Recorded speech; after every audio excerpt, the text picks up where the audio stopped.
Good morning, students. That video is related to the most important question from financial management. आप लोगों की काफ़ी query थी कि सर फाइनेंस का बता दीजिए, बहुत दिक्कत इसमें हो रही है। जो लोग हमसे ऑनलाइन जुड़े हुए हैं तो देखिए, जो कि हर एक एग्ज़ाम में फाइनेंशियल मैनेजमेंट से जो क्वेश्चन पूछा जाता है, जो कि आप लोगों के एग्ज़ाम में भी यहाँ से काफ़ी क्वेश्चंस मिलेंगे। तो चलिए देखिए, जो आप लोगों को तैयार करना है अपने एग्ज़ाम के पॉइंट ऑफ व्यू से। क्वेश्चन नंबर 1, एक्सप्लेन द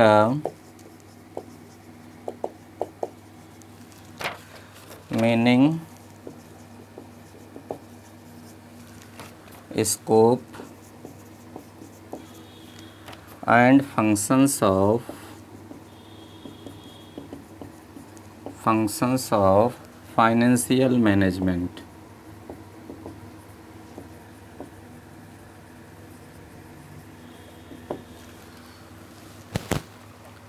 वित्तीय प्रबंध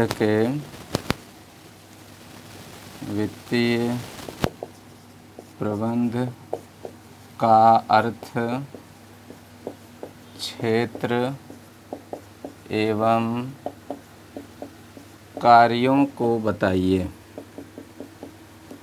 लगभग हर एग्ज़ाम में ये क्वेश्चन पूछा जाता है, बहुत ही इम्पॉर्टेंट एक क्वेश्चन है।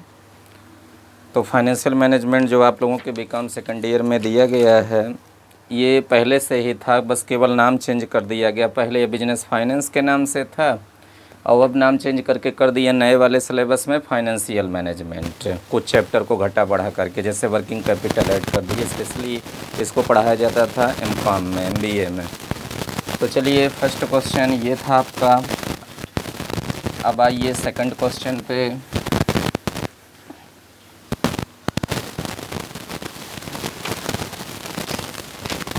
Second question, explain the various sources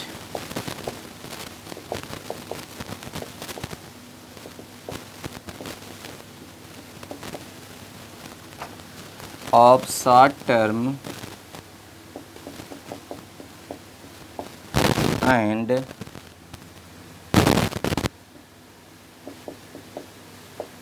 long-term finance. कभी फाइनेंस वर्ड यूज होता है, कभी यहाँ पर कैपिटल वर्ड यूज होता है। ध्यान रखिएगा, दोनों में से कोई भी रहेगा। हिंदी में वित्त या पूंजी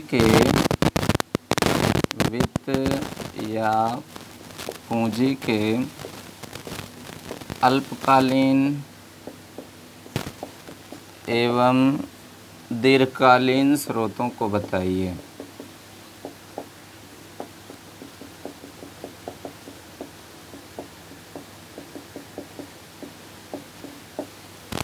लगभग हर एग्ज़ाम में आपसे पूछा जाता है। आपके एमकॉम एंट्रेंस में भी यहाँ से क्वेश्चन बनेगा, हर एक कंपटीशन में भी क्वेश्चन पूछा जाएगा। बहुत ही इम्पॉर्टेंट टॉपिक है फाइनेंस में। Question number 2। अब आइए क्वेश्चन नंबर 3 में।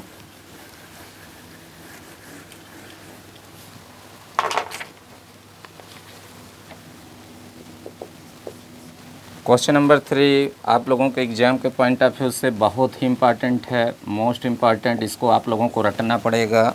यहाँ से क्वेश्चन हर बार के एग्ज़ाम में बनता है। तो चलिए वो देखिए कौन सा क्वेश्चन है। Explain the meaning of fund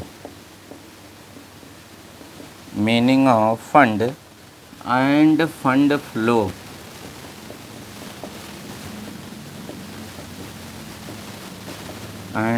flow in the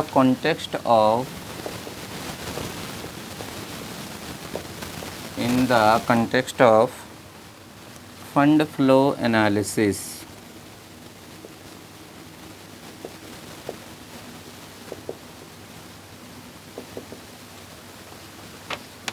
इसी में ही next, describe the mechanism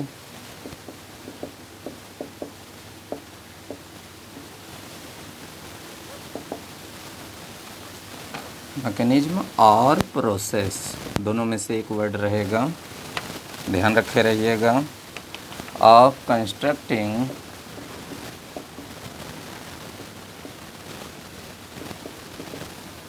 fund flow analysis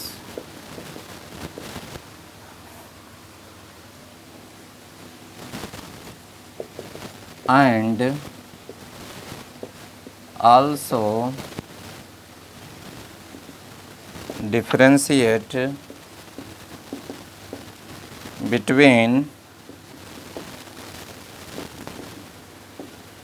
fund flow analysis and cash flow analysis।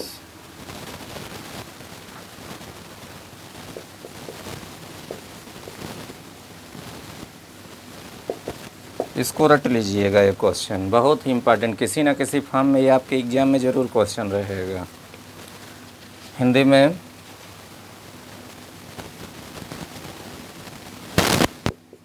कोष प्रवाह विश्लेषण के संदर्भ में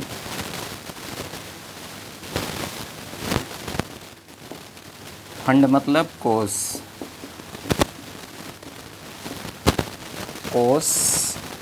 एवं फंड फ्लो मतलब कोष प्रवाह के अर्थ को बताइए।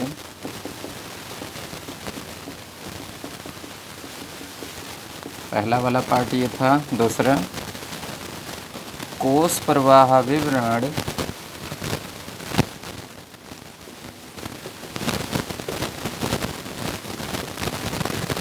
को तैयार करने की तकनीकी मैकेनिज्म मतलब तकनीकी, प्रोसेस तकनीकी या प्रक्रिया का वर्णन कीजिए तथा एंड, ये तीसरा वाला पार्ट, तथा बहुत ही इम्पोर्टेंट तीसरा वाला पार्ट, कोष प्रवाह विवरण एवं कैश फ्लो एनालिसिस मतलब नकद प्रवाह विवरण या रोकड़ प्रवाह विवरण। रोकड़ प्रवाह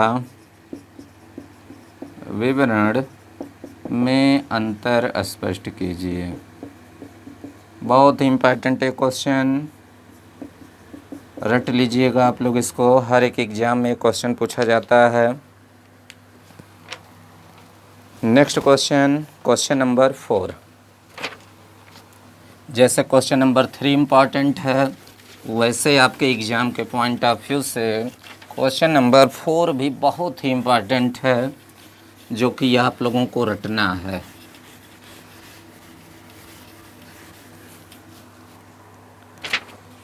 बहुत ही इम्पॉर्टेंट क्वेश्चन नंबर 4, रट लेना है पूरा आप लोगों को इसको। Explain the meaning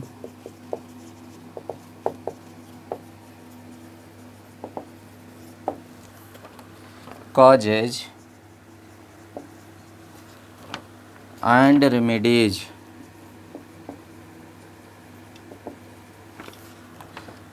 of overcapitalization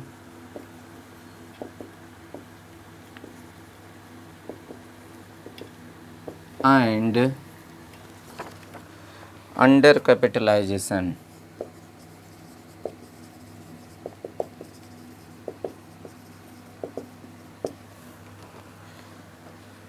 Also differentiate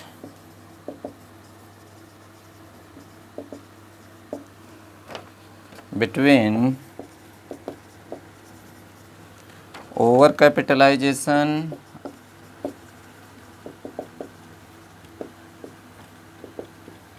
and undercapitalization।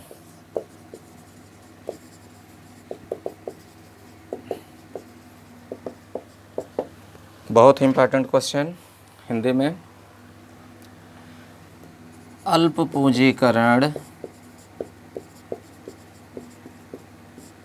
एवं अधिपूंजीकरण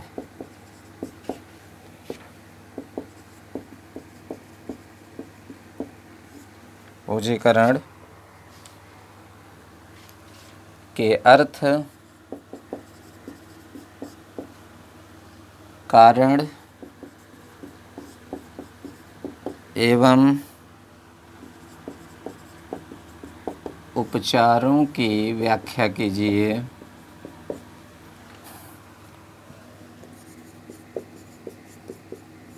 तथा अल्प पूंजीकरण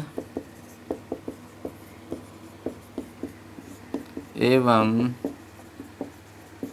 अधिपूंजीकरण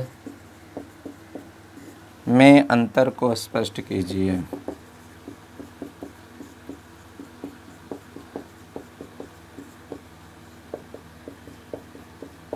बहुत इम्पॉर्टेंट ये क्वेश्चन है, किसी न किसी फॉर्म में ये आपके एग्ज़ाम में ज़रूर मिलेगा, हर एग्ज़ाम में मिलता है। बहुत ही इम्पॉर्टेंट क्वेश्चन, मोस्ट इम्पॉर्टेंट, इसको रटना है। इसके पहले वाला कुल 5 क्वेश्चन हम आपको बताएंगे जो कि रटना है, जहाँ से आपको लगभग हर क्वेश्चन किसी न किसी फॉर्म में आपको मिलेगा। Question number 4। अब आइए क्वेश्चन नंबर 5। लगातार 3 क्वेश्चन आप लोगों को बता रहे हैं जो कि रट के जाना है एग्ज़ाम के पॉइंट ऑफ व्यू से।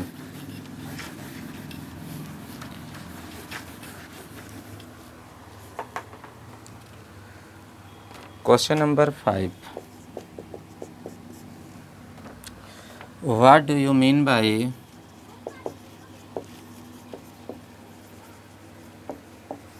capital budgeting?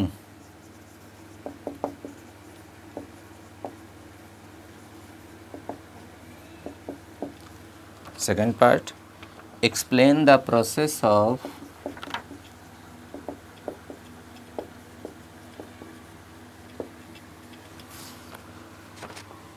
capital budgeting.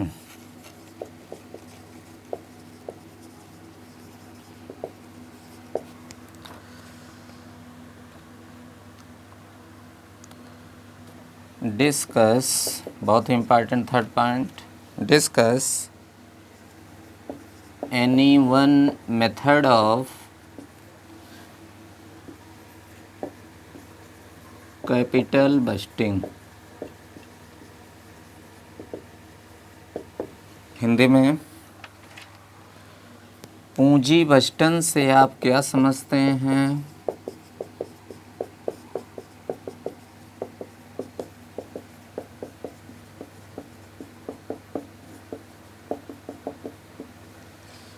पूंजी बजटन की प्रक्रिया को बताइए।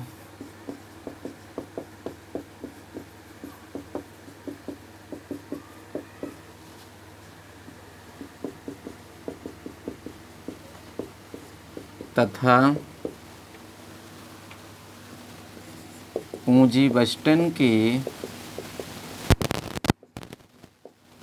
किसी एक विधि का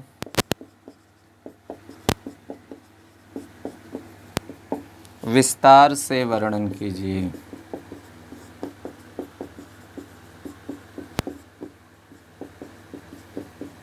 बहुत ही इम्पोर्टेंट, कैपिटल बजटिंग की जो डिफरेंट मेथड आपके सिलेबस में दिए गए हैं 4-5, जैसे नेट प्रेजेंट वैल्यू मेथड है, पे बैक पीरियड मेथड है, internal rate of return method है, इन सब में से एक मेथड को ये आपको पूछा जाएगा आपके एग्ज़ाम में, क्योंकि बहुत बड़े बड़े मेथड हैं, सारे मेथड्स को लिखना पॉसिबल नहीं है, इसलिए एक ही मेथड आप लोगों के बीकॉम में पूछा जाता है। और एमकॉम में MBA लेवल पर सारे मेथड्स के बारे में आपसे पूछा जाता है और आपके कंपटीशन में भी हर एक मेथड से क्वेश्चन बनता है। तो most important for your examination point of view, छूट नहीं सकता ये, कहीं ना कहीं किसी ना किसी फॉर्म में ये आपके एग्ज़ाम में ज़रूर रहेगा यहाँ से क्वेश्चन। चलिए नेक्स्ट क्वेश्चन जो आपका है क्वेश्चन नंबर 5 हो गया। Question number 6,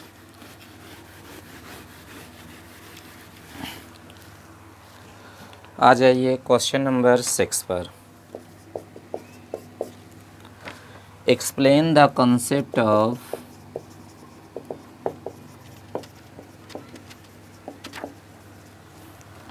cast of capital.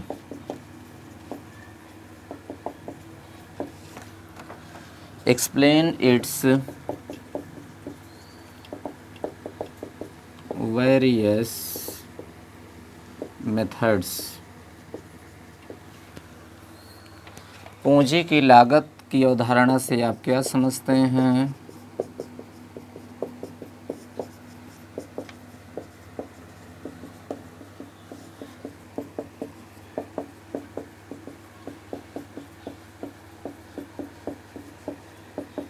इसकी विभिन्न विधियों को बताइए।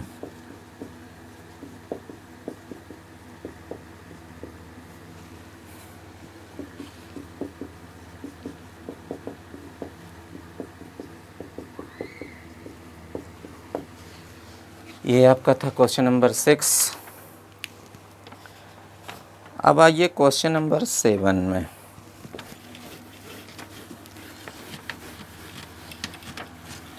क्वेश्चन नंबर 7 और क्वेश्चन नंबर 8 बहुत ही इम्पॉर्टेंट है आपके एग्जामिनेशन के पॉइंट ऑफ व्यू से। हर बार के एग्जाम में क्वेश्चन बनता है, क्वेश्चन नंबर 7 और question number 8। What is leverage?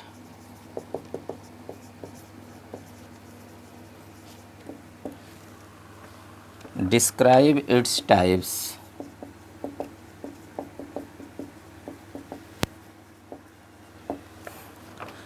How you will measure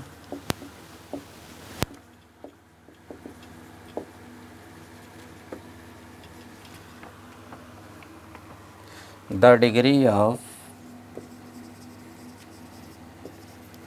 financial leverage?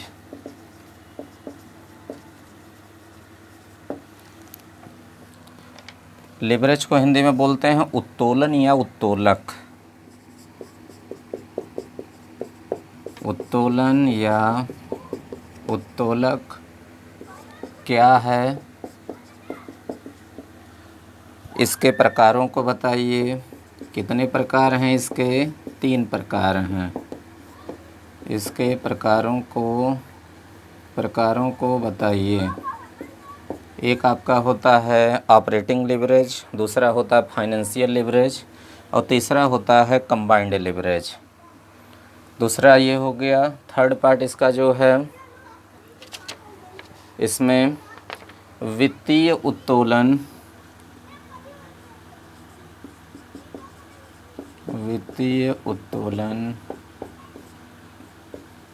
की डिग्री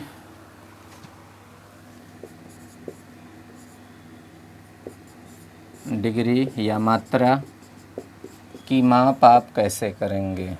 की माप आप कैसे करेंगे? तीसरा प्रकार पूछा जा रहा है ये फाइनेंशियल लिवरेज। कितने प्रकार बताए थे? There are 3 types of leverage. First is the operating leverage, second is the financial leverage and third is the combined leverage. परिचालन उत्तोलन, वित्तीय उत्तोलन और उसके बाद संयुक्त उत्तोलन। तो आपसे थर्ड पार्ट में पूछा क्या जा रहा है? यही फाइनेंशियल लिवरेज, बहुत ही इम्पोर्टेंट। अब आ जाइए, जो 5वां क्वेश्चन है आपके एग्ज़ाम के पॉइंट ऑफ व्यू से लगभग हर एग्ज़ाम में पूछा जाता है, आप लोगों से भी पूछा जाएगा। उसको ध्यान से सुनिए एकदम और उसको पूरा एकदम क्रैम कर लीजिएगा, रट लीजिएगा। जब से इलाहाबाद यूनिवर्सिटी के सिलेबस में बिजनेस फाइनेंस का सिलेबस है तब से वो क्वेश्चन पूछा जा रहा है। नाम चेंज हो गया है तब भी वो सिलेबस में आपके चैप्टर है और आपके हर एक कंपटीशन में भी वहाँ से क्वेश्चन पूछा जाएगा। और उस चैप्टर का क्या नाम है? डिविडेंड। डिविडेंड मतलब लाभांश। लाभांश कहाँ पर मिलता है? शेयर पर। शेयर पर रिटर्न के रूप में क्या दिया जाता है? डिविडेंड। और डिबेंचर को क्या दिया जाता है? इंटरेस्ट, ब्याज। तो डिबेंचर आपके सिलेबस में नहीं है, क्या है? केवल डिविडेंड है। तो डिविडेंड के चैप्टर से जो आपके एग्ज़ाम में, हर बार के एग्ज़ाम में जो क्वेश्चन बनता है, क्वेश्चन नंबर 8 है most important, very most important. रटना है आप लोगों से इस क्वेश्चन को। Define dividend.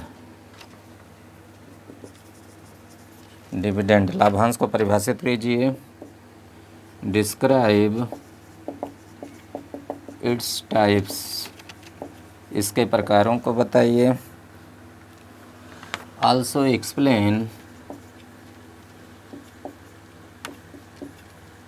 factors affecting dividend.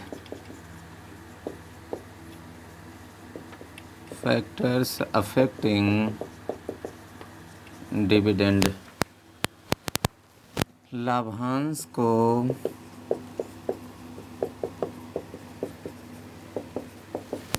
परिभाषित कीजिए, इसके प्रकारों को बताइए,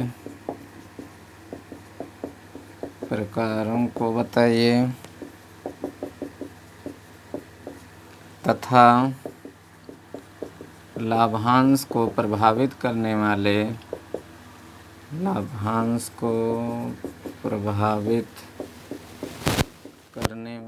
ध्यान रखिएगा, कभी प्रभावित करने वाले पूछेंगे, कभी निर्धारित करने वाले पूछें। प्रभावित या निर्धारित करने वाले तत्वों को भी बताइए, बहुत ही इम्पॉर्टेंट एक क्वेश्चन है, इसको आप लोगों को रट लेना है एग्जाम के पॉइंट ऑफ व्यू से। ये ज़रूर आपके एग्ज़ाम में कहीं ना कहीं किसी फॉर्म में रहेगा। तो ध्यान दीजिए, यहाँ पर पहला पार्ट क्या है, डिविडेंड, लाभांश को परिभाषित कीजिए। 5 नंबर में ये रहेगा आपके एग्ज़ाम में, 5 मार्क्स पहला वाला। दूसरा वेरियस टाइप्स, ये भी 5 नंबर। और थर्ड वाला पार्ट जो रहेगा 10 मार्क्स में, तो 5 + 5 = तब जाके 20 मार्क्स आपका बनेगा। अब देखिए, यहाँ ध्यान रखिए, कभी कभी क्या किया जाता है, तीसरे वाला पार्ट जो है, ये जो है थर्ड पार्ट फैक्टर अफेक्टिंग, इसको ना पूछ करके पहला दूसरा तो ऐसे रहेगा, इसमें से एक आपको ज़रूर मिलेगा। इसकी जगह पर आपके एग्ज़ाम में क्या पूछ लेते हैं, डिविडेंड कैसे डिस्ट्रीब्यूट किया जाएगा, कब किया जाएगा, कब नहीं किया जाएगा, इसके लिए डिफरेंट थियरीज बताई गई हैं। डिविडेंड में लाभांश के भुगतान के संबंध में विभिन्न जो हैं सिद्धांत बताए गए हैं, जिसमें से आप लोग आगे चल के MCOM में, MBA में, कंपटीशन में पढ़ेंगे। Modigliani Miller model, Walter model, Gordon model, लेकिन आपके BCom में केवल एक मॉडल दिया गया है, और वो कौन सा मॉडल है, वो आपका है वाल्टर मॉडल। तो Walter model, WALTER, Walter model. तो आपके एग्ज़ाम में जो सिलेबस में दिया गया तीसरे पार्ट में ये पूछ लिया जाता है कि डिटेल नोट्स लिखिए वाल्टर मॉडल पर। लेकिन नॉर्मली जो आपके BCom में जो पूछा जाता है, वो क्वेश्चन इस तरीके से आपके एग्ज़ाम में पूछा जाता है, वो पूछेंगे। तो ध्यान रखिएगा, पहला डिविडेंड क्या है, तो डिविडेंड आसानी से आप बताएंगे, शेयर पर जो रिटर्न के रूप में जो दिया जाता है उसको हम लाभांश बोलते हैं। और ये कितने प्रकार का होता है, बहुत सारे प्रकार हैं, 15-20 प्रकार हैं, जिसमें से 5-6 आप आसानी से बता सकते। नकद के रूप में दिया जाए कैश के फॉर्म में तो उसको कैश डिविडेंड बोलते हैं, शेयर के फॉर्म में दिया जाए तो उसको स्टॉक डिविडेंड बोलते हैं। उसके बाद साल के बीच में दिया जाए तो उसको इंटरिम डिविडेंड बोलते हैं। तो ये सब इसके प्रकार हैं। तो वाल्टर मॉडल से जो आपका क्वेश्चन बनेगा वो इस तरीके से बनता है, उसको ध्यान दीजिए। Explain the Walter model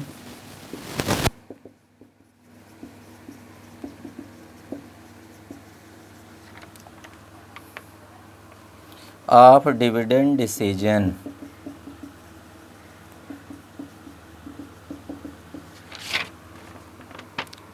What are the shortcomings of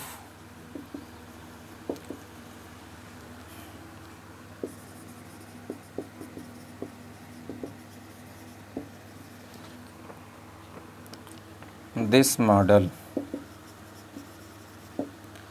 Hindi में,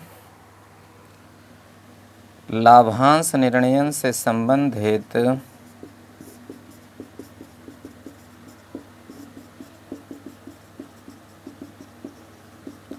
वाल्टर मॉडल की व्याख्या कीजिए।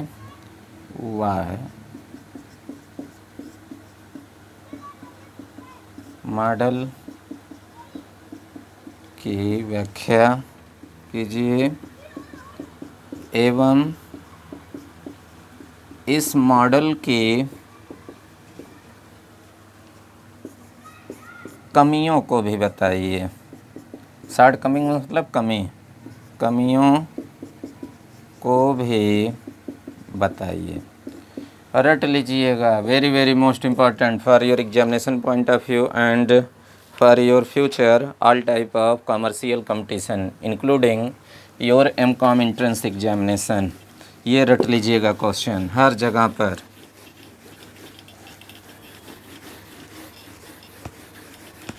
अब आ जाइए शॉर्ट नोट्स के पॉइंट ऑफ व्यू से, जो 10 मार्क्स में पूछा जाता है, आपके कंपलसरी में भी पूछ लिया जाएगा। और एक क्वेश्चन लास्ट में आप लोग जानते ही हैं कि शॉर्ट नोट्स टाइप का रहता है, 2 क्वेश्चन करना रहता है 10-10 नंबर का, 10-10 मार्क्स का, 2-2 पेज में। तो वो last question number 9 most important, ज़रूर यहाँ से क्वेश्चन मिलेगा। राइट शॉर्ट नोट्स ऑन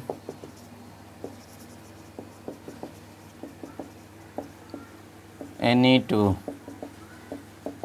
निम्न में से किन्हीं 2 पर टिप्पणी लिखिए। किन्हीं 2 पर टिप्पणी लिखिए।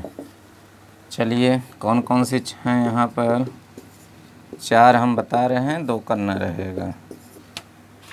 सबसे पहला आपका है theories of capitalisation.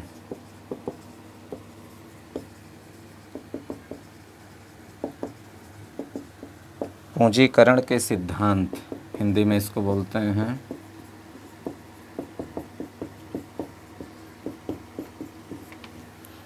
Second, form of balance sheet.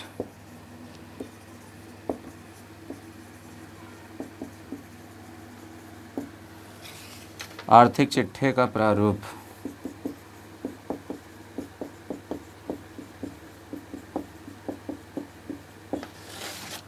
तीसरा, वेल्थ मैक्सिमाइजेशन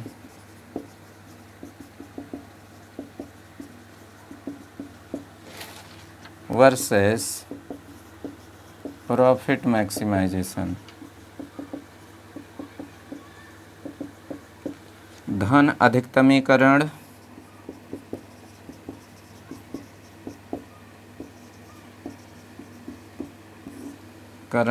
बनाम, ये वर्सेस शॉर्टकट है, ऐसा लिखा जाए VERSUS, मतलब दोनों में तुलना पूछ रहा है कौन सही है कौन नहीं। धन अधिकतमीकरण बनाम लाभ अधिकतमीकरण।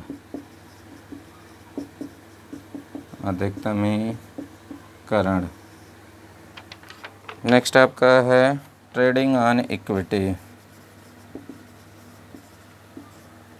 ट्रेडिंग ऑन इक्विटी, समता पर व्यापार।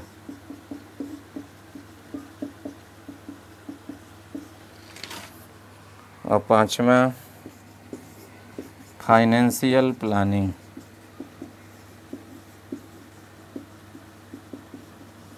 फाइनेंशियल प्लानिंग को हिंदी में बोलते हैं वित्तीय नियोजन।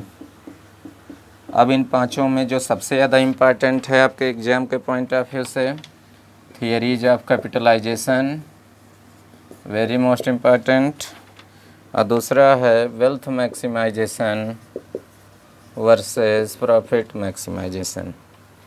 तो ये आप लोगों का था फाइनेंशियल मैनेजमेंट। काफ़ी लोगों का मैसेज आया हमारे पास, तो आप लोग इसको जल्दी से तैयार कर लीजिए अच्छे से, और सभी लोगों को बता भी दीजिए जो लोग परेशान हैं फाइनेंस में। और इसके बाद जो है आप लोगों का बिजनेस इन्वायरमेंट का भी हम आप लोगों को मोस्ट इम्पॉर्टेंट क्वेश्चंस बता देंगे, जहां से लगभग आप क्वेश्चन मिल जाएगा आप लोगों को।